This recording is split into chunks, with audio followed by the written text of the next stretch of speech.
Alex, besides local hookah shops, from what you're hearing, do any teams want Ty Lawson? I think the Dallas Mavericks do, but the problem there is that they don't have a lot of cap room, obviously, so they'd have to make a trade. The reason that it's difficult is because they don't have any really assets either. The thing they're trying to do is try to get a trade player exception.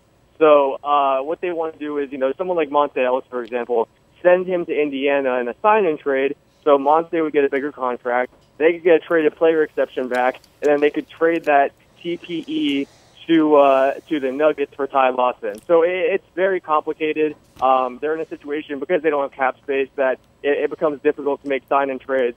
It's a bunch of, CBA, mumbo-jumbo, things like that. But they do have interest in Lawson. They feel like he would be great there, and Lawson wants to play there. There have been reports that he prefers to go to Dallas over any other team. So if they are able to get him, then that becomes a pretty good team. You have Lawson, you have Wes Matthews, Chandler Parsons, Dirk Nowitzki, and DeAndre Jordan. But that may be a pipe dream. I'm not sure if they could actually do that. It's going to be very difficult, but that's certainly their goal. They want to create a traded player exception and pursue him. Some of their backup plans are guys like Jeremy Lin and players like that. But I do think there is some interest in Lawson. I think the feeling is that last year Lawson, he really kind of quit on the team. He didn't really play his best basketball because they weren't a very good team. But playoff Lawson, some teams believe that, when the team is better, when there's something to play for, he'll show up and, be a very good point guard. So it's going to be interesting to watch. I think he's one of the guys that could be moved. He could be traded. And Dallas is a team to watch, but others could emerge as well.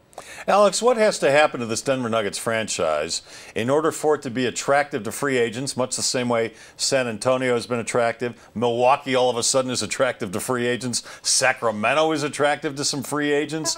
What has to happen in Denver for Denver to become relevant again? That's a great question. I mean, Emmanuel Mudiay becoming a superstar would certainly help things. I think a lot of guys like to go play with a star, and especially a star point guard. If you have a star point guard that can get other players involved, that's going to attract people. There's no question about that. Chris Paul attracted people to the Clippers. Kyrie Irving obviously was one of the reasons LeBron James wanted to go back and play there. There's been plenty of rumors about who could go join John Wall in Washington. If Emmanuel Mudiay can become a star player, that's going to really help things.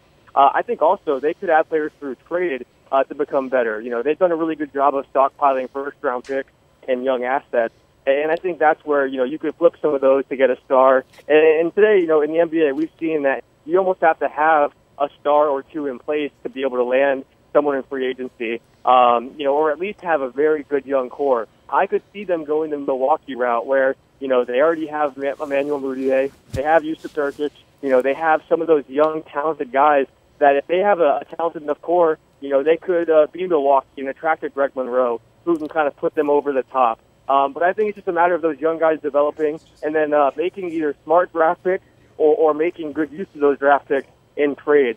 I think Tim Conley has done a very good job, being able to stockpile those assets and put them in a position to be successful in the future. Also, I think Mike Malone coming in, if he has success, that will help things as well. He's known as a player's coach. DeMarcus Cousins loves him. If he does a good job, then that could make them more attractive as well. So I think they're heading in the right direction. I think that going young and trying to collect those assets was the right move, and now we'll see how it pans out over the next few years. Well, Alex, thanks for that blueprint. We will submit that to the Crockies over at Pepsi Center.